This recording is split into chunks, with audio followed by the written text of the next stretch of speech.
everybody. Welcome to Ellen's Kitchen Keepers. I am so glad that you have joined today to see us make a healthy salsa. No need to can. All right, so let's get started for what time is it? Tupper time, or I could say salsa time. Yes, all right. Well, it is tomato season. Some people get their tomatoes in July, some in August. It's the end of August currently here, and we have huge amount of tomatoes coming in, all different kinds of tomatoes. But when making salsa, you want to use what's called a Roma tomato because it has less liquid in it. And also I'm going to be trying out these kind. This is a new kind of tomato that's a large Roma, and it has fewer seeds, and I got it from Burpee. So I am going to really enjoy these tomatoes. I've already done some sauce with them, and I like how there is a minimal amount of seeds in that. Just makes it much easier. Okay, so we have, with salsa, what's really great is that you can make it your way, to your liking.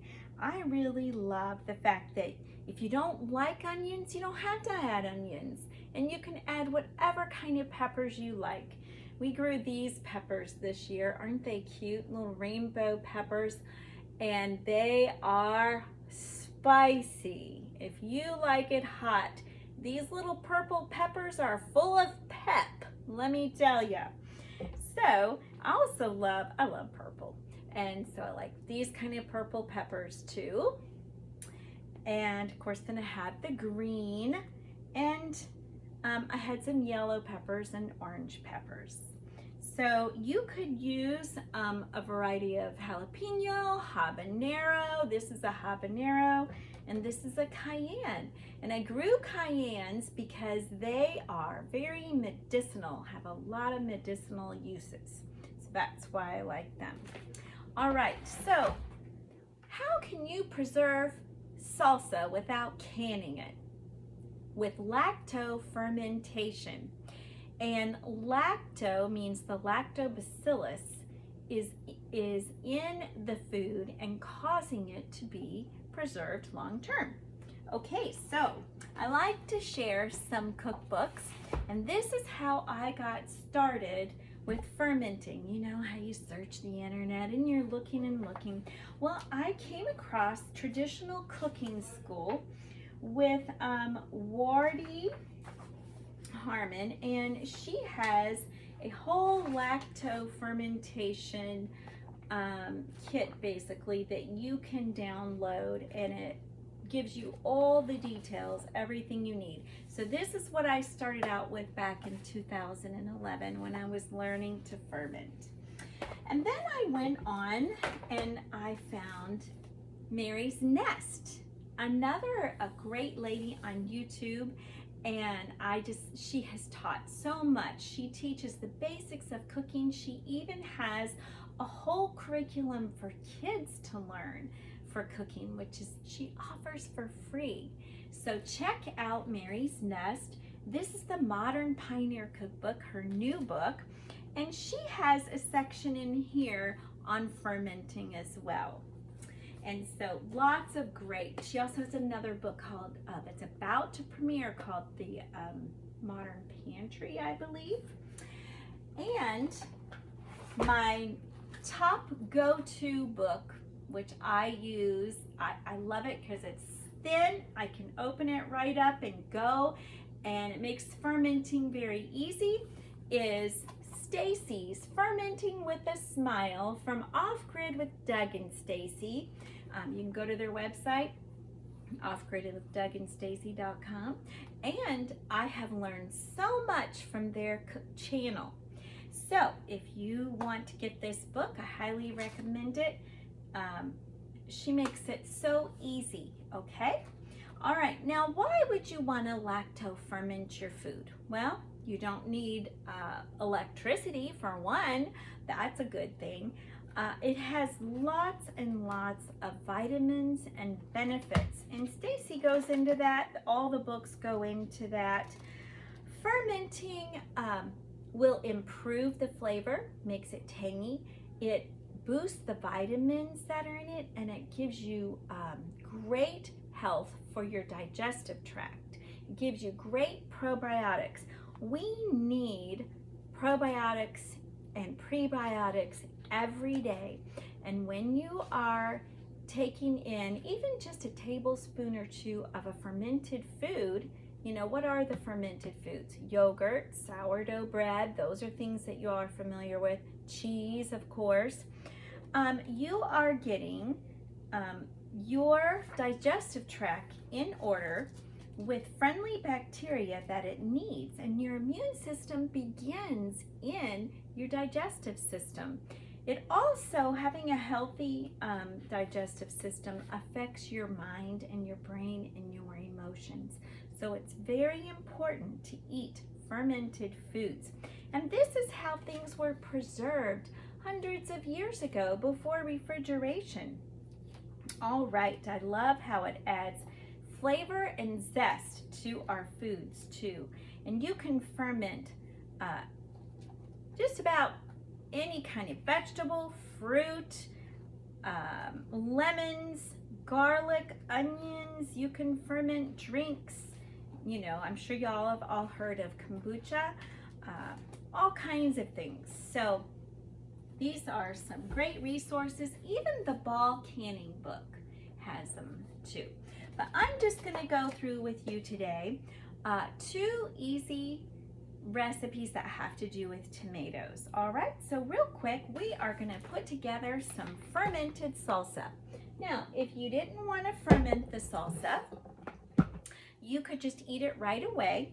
You could also store it in a Tupperware freezer mate, which I love these because they are not going to stain. And if you look at them, they're flexible, so that when you have whatever's frozen in here, maybe you have frozen soup, you just flex it and out will come your contents that you have in here. So, and they stack really nicely in your freezer. So I really like the Tupperware freezer mates. Okay. All right, so let's get started. You can water bath can this salsa if you would prefer, but the goal of this is to ferment without canning, or to preserve without canning by fermenting, because canning does take some of the vitamins and nutrition out because you're heating it up so hot. All right, so let's get some tomatoes here. Now, I love the Tupperware chopper. It comes with a paddle for, you know, whipping eggs, making Cool Whip, making puddings, whatever you would use a paddle for. It also comes with a chopping blade that has a guard on it. It has a non-slip ring on the bottom. And this is the top, and it comes apart all inside for cleaning. All right. So these tomatoes, what I like about the Romas now is that they don't have too much juice in them. Have you ever made salsa and it's just got too much liquid? Now this tomato has a little spot on it, so I'm going to cut that off with my Tupperware knife. Tupperware has great knives that are affordable and are extremely sharp. They're great quality. They have a guard on them too, which is very good if you have children in the house. So I'm just going to get that. Oh, this is the tomato knife here. So it has a serrated edge and it's great for tomatoes. So I am just going to get this little edge off here. Sometimes, you know, you get tomatoes with a little bad spot in them. And if you don't want the seeds, what's pretty cool about these little, I've got plum tomatoes too. What's pretty cool is you can just squeeze out the seeds and they'll come right out. So that's pretty great. All right, so we're going to probably use a couple handfuls of tomatoes here for our salsa. Getting them off my plate here. Okay. And some of the larger ones you might just want to give a cut to. All right. And I am going to use, I just love these purple peppers. I'm going to use some of these purple peppers to add some beautiful color to my salsa. Okay. So we'll just do some minimum chops here. And check your food if it has a little spots in it or not. Now, the seeds, so you can cut right around the seeds here, which makes it pretty easy. And the seeds, if you have chickens, save them for your chickens. Chickens love those seeds. And let's say if I was making a really hot salsa, you can add the seeds if you want. That's going to give it more heat.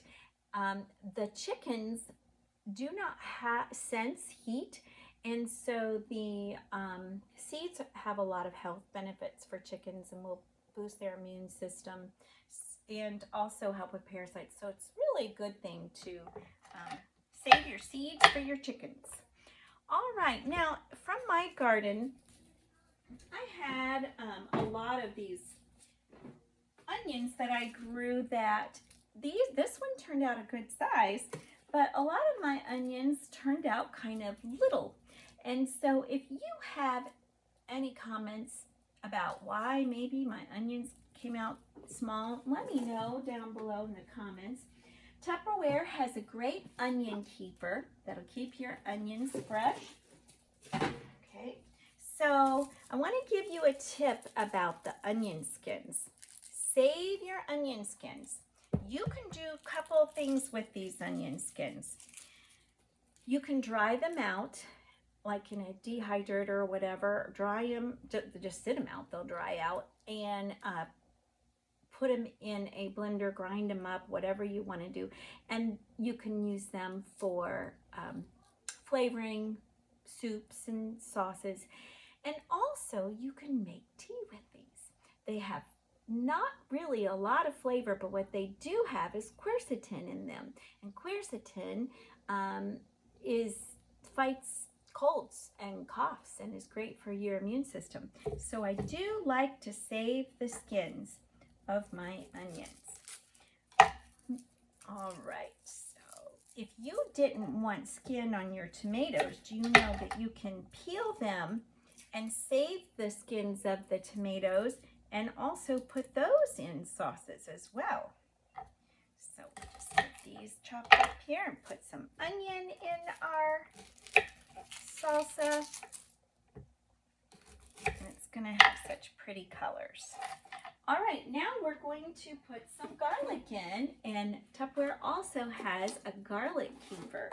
And I love that too. I like how it's vented just right. And they all stack. They have one for potatoes that goes with that as well. Same with the garlic skin. You can save it because it has the quercetin in it. Okay. Now, Tupperware does have a garlic press, and you can put your little garlic right in here and smash it down, and it releases it for the to get the peel off easier. And if you wanted to, you can put it through the garlic press. But since I'm using my handy chopper, I don't have to do that. I'm just going to get it peeled here. And I'm going to put it right in.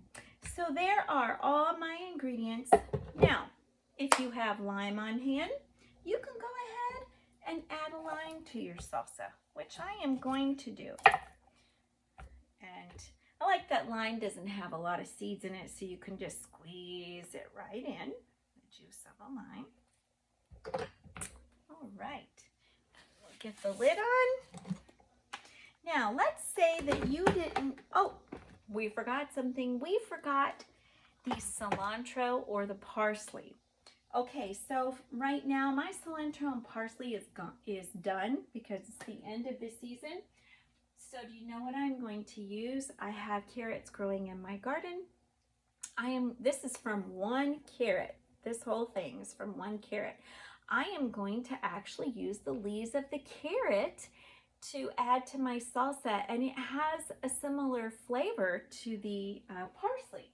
Now what's interesting with cilantro, and so let's get that in there, cilantro, is that either you'll like it or you don't. It depends what gene you have. There's a gene that some people have that causes cilantro to taste like soap, so they don't really enjoy that flavor. But that's the beauty of making your own salsa. You don't have to add cilantro or parsley. You can make it whatever you want. If you don't have fresh ingredients, I know you can buy these at fresh ingredients all at the grocery store, which is just fine, or your farmer's market. I say let's support those local farmers. You can use dried, and you could use dried onions, dried garlic as well. And I love the Tupperware spice keepers because they will keep your herbs and spices fresh for 3 years even. And I like how they have the pouring, the little holes for sprinkling, and they have one for pouring and your spoon to go in there. So that is another option. All right, so we've got everything in here: onions, tomatoes, peppers, garlic, and our parsley, which is really reusing the carrots. All right, so we get our lid all locked in place, and now it will do that if this little part isn't connected or if your lid isn't on. So that's your little warning. So it is on, it is ready. We're gonna give it a tug. Now, you might say you could just use a food processor. Yes, you can use a food processor, but it's hard to regulate how chopped you want it. So with this, I can, if I want my salsa more chunky, I can have it that way. So I can get it the texture that I want it. And there it is. It's just right. Now, let's say you don't have a chopper. That's fine. Just use a knife and chunk up everything to your liking. No problem at all. Oh, it smells delicious. Okay, and all of this is dishwasher safe. So we'll put that right over there. Okay, and I have my jars ready. All I had to do was just wash them, get some poured hot water over them, and that's fine because we're not canning. If you were canning your salsa, you would want to boil your jars for a few minutes to get them sterilized. But because we are fermenting, you just wash them well, pour hot water over it from the teapot, and let it sit in there, and it will be just fine. All right, so there's what our salsa looks like. Looks delicious, doesn't it? Okay, we'll get our funnel here, and we will get it in there. Now, like I said, if you want it less chunky, then you can do it less chunky. You can. All right, so when you pour it in your jar, this is for a pint jar, you want a 1-inch headspace. So from this part here to here is about 1 inch. Remember your finger. From this line right here to the top of your finger is generally 1 inch. So you want to leave a 1-inch headspace because this is going to get bubbly and make some more liquid. Now we're going to add our salt. You may not use regular table salt. With pickling or fermenting, use either a kosher salt, a Celtic salt, or a pink mineral salt. And I recommend Redmond Real Salt. This is what I use. I find it's got the best salt quality, 50 minerals in here, which your body needs.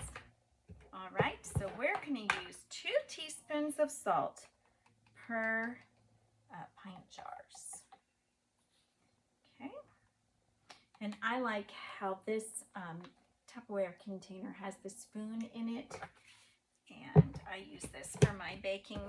And when I buy the red mint salt, I tend to buy a large bag of it, and I will put it in my Tupperware modular mate, and that's where I'll put my bulk and it'll stay fresh.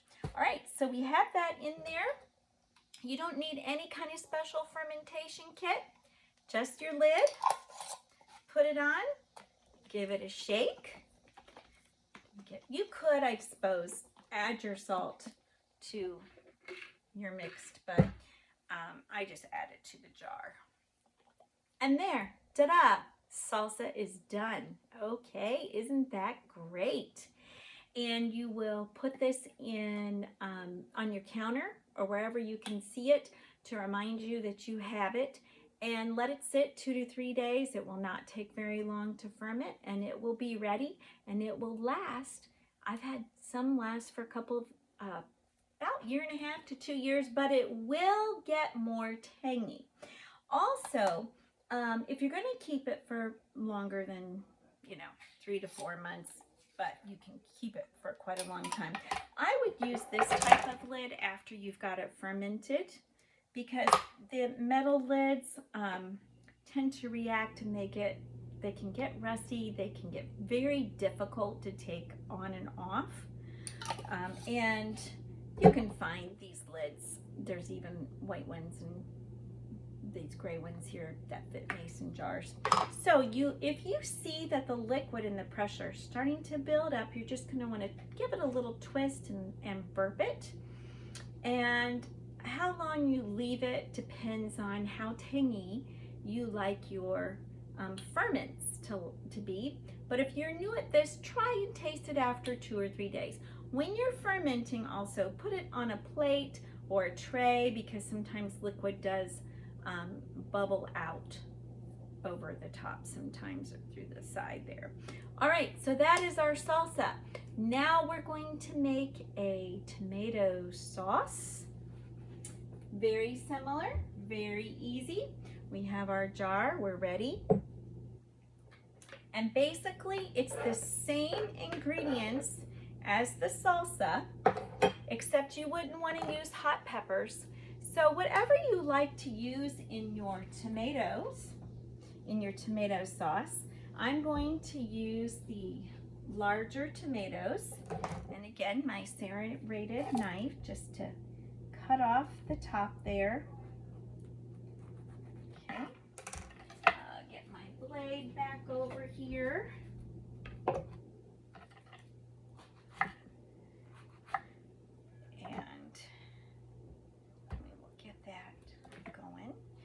Tomatoes, oh, they look so delicious, don't they? And smell so good. All right, and so what do you like in your tomato sauce? I like Italian herbs, thyme, oregano, and basil. This is the purple basil, the holy basil it's called. So many good health benefits. Just smelling it is healing. Oh, it smells so good. So I'm going to put that in there. And of course, I like garlic. Did you know some people have an allergic reaction to garlic? So you have to be careful if you have that. All right, we'll get this peeled. And garlic has so many health benefits, and think of it being fermented. The benefits are going to be tripled since it's fermented, okay? Get our garlic clove in there, and of course more onions. Now you could even put some celery in here. How many of you all like to put celery in your sauces, in your Italian sauces? Not only that, you could even just do the celery leaves if you like. All right, we will get our lid on here. One other thing, if you wanted to, you could just do your chunk your tomatoes and put it in your jar, and that would also be more of a chunky type pasta sauce, and then you would just shake it. but I like mine chopped up. And this is going to be so delicious on pastas and anything Italian. And I will tell you my favorite way to have this Italian fermented sauce is on a wassa cracker. And those wassa crackers are low carb and they're good for you, and you can even get a sourdough wassa cracker. So I'm going to get that in here and pour it in. So basically whatever Italian seasonings you like. And I probably should add a few more tomatoes because it's not quite a full pint, but that's just fine. And we will get our lid on. Ready to go. Oh, we forgot our salt. Same thing, our 2 teaspoons of salt per pint. Okay.